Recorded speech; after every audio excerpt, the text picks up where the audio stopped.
Bonjour. En accueillant à déjeuner dans ma gastromière des amis fins gourmets, ces mots éloquents de Jean-Anselme Brillat-Savarin me revinrent en mémoire.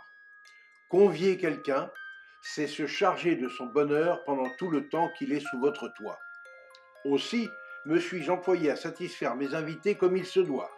Et après leur avoir servi en guise d'amuse-bouche un carpaccio de Saint-Jacques aux œufs de saumon, juste assaisonné d'une pointe de fleur de sel, de piment d'Espelette, d'un trait de jus de citron et d'huile d'olive, puis parsemé de feuilles ciselées de Mertensia maritima au goût d'huître, je les ai régalés à l'aide des plus délicieuses victuailles régionales rassemblées dans une succulente poularde demi-deuil, farcie au foie gras et aux truffes, religieusement et tranquillement mitonné à ma façon, dans un diable en terre et accompagné d'une poêlée de champignons à la crème truffée.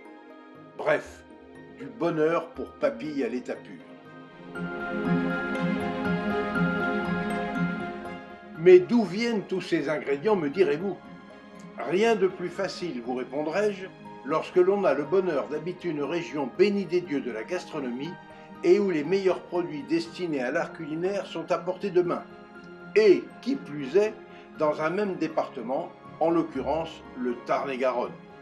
D'ailleurs, je vous invite même à me suivre dans ma quête de ces trésors, car, ne l'oublions jamais, dénicher de bons produits, c'est la base indispensable d'une recette réussie. Tout d'abord, je suis allé quérir la divine poularde à la ferme de Malleterre, dite le Maraudeur, appartenant depuis des lustres à la dynastie Mille sur la commune de Saint-Antonin-Nobleval. Un lieu idyllique, préservé de toute nuisance, où l'atmosphère est pure et les pâturages généreux.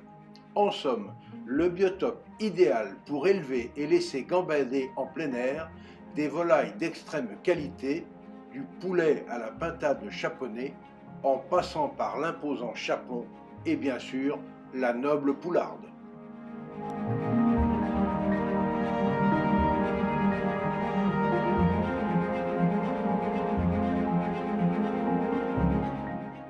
Ensuite, j'ai fait halte dans l'excellente maison Gaillard à Caussade, où Jean-Luc Clamins venait de recevoir une exceptionnelle sélection de très grosses tubères Melanosporum qu'il était en train de canifer méticuleusement après les avoir brossés à l'eau claire, comme de coutume. Il m'a alors sélectionné de beaux diamants noirs de 60 grammes chacun et une boîte de 80 grammes de bon jus de truffe.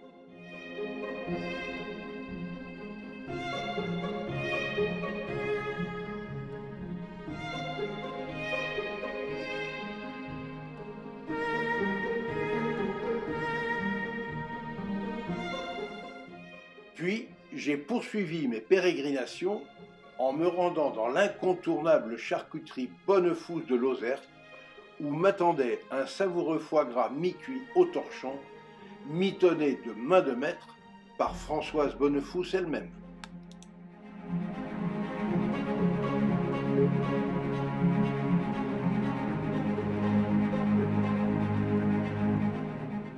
Et pour terminer ma collecte, j'ai fait une halte dans l'exemplaire champignonnière de Paul Pégot, située sur la commune de Dieupantal, non loin du canal du Midi et aux alentours de Verdun-sur-Garonne, pour me procurer de délicieux champignons de Paris à tête brune, bien frais, qu'il produit avec sérieux et passion.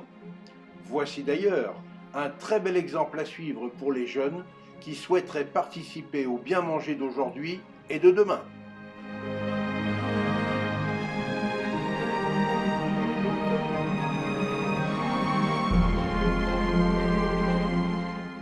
En premier lieu, j'ai confectionné la farce la veille, à l'aide du foie et du cœur de la poularde, de 160 g de foie gras mi-cuit, de 100 g de truffes fraîches, 150 g de gorge de porc et 220 g de veau maigre haché, une échalote, 3 brins de persil, 80 g de jus de truffe, 8 centilitres de vieux maury, un œuf, 10 centilitres de crème fleurette épaisse, de la fleur de sel et du poivre du moulin, soit un total d'environ 800 g d'une farce goûteuse que j'ai réservée au frais. Mis à part l'œuf et la crème, que j'ai ajouté juste avant de farcir la poularde. Une fois cette opération terminée, j'ai délicatement glissé de beaux morceaux de truffe sous la peau de la poularde et j'ai laissé ce petit monde en paix toute la nuit, le temps que les arômes de truffe imprègnent la digne volaille. Le jour J, j'ai en effet ajouté à ma farce l'œuf et la crème fleurette avant de remplir le ventre de la poularde de ce généreux mélange et enfin de recoudre le superbe gallinacé. Ensuite, j'ai fait fondre une grosse cuillère à soupe de graisse de canard dans une grande poêle avant d'y ajouter un oignon de Roscoff ciselé, 4 carottes, 6 topinambours et des pommes de terre grenaille coupées en morceaux, une tranche de poitrine fumée taillée en lardons, de la fleur de sel, du poivre du moulin et de mouiller le tout avec un verre de bon vin blanc sec.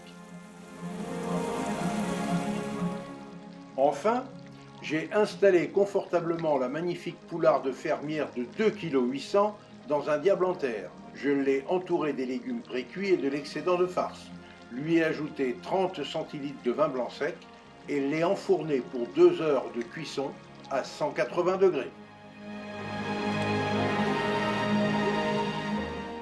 Pendant ce temps, j'ai ciselé une belle échalote rouge que j'ai fait dorer à la graisse de canard dans une poêle, avant de lui ajouter une généreuse portion de champignons de Paris à tête brune, que j'ai déglacé au vin blanc, puis crémé après réduction du vin, et enfin truffé avant de réserver ce petit monde au chaud.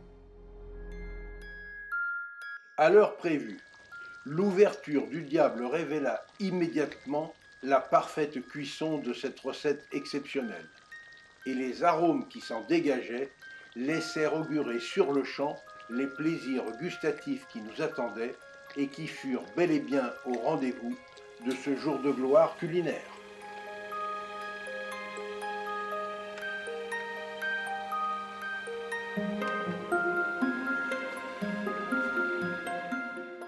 Pour réussir un accord mets et vin parfait, nous avons accompagné cette succulente volaille d'un sublime Côtes-du-Rhône village, millésime 2007 du domaine Martin. Ce magnifique vignoble est remarquablement situé sur le site mythique du Plan de Dieu entre Châteauneuf-du-Pape et Gigondas, un terroir aux qualités exceptionnelles déjà convoité par Diane de Poitiers au XVIe siècle. Quant à lui, le diable en terre a été fabriqué par Robert et Jean-Pierre Notte dans leur atelier de poterie du Mas Sainte-Puelle, situé à l'ouest de Castelnaudary dans l'Aude, en bordure du canal du Midi. Une maison fondée en 1830 par la famille Pérutel dans la droite ligne des potiers d'Issel. Enfin, et n'oubliez pas, pour suivre facilement mes recettes et nos reportages, abonnez-vous à notre chaîne Escapades et Découvertes TV, c'est gratuit.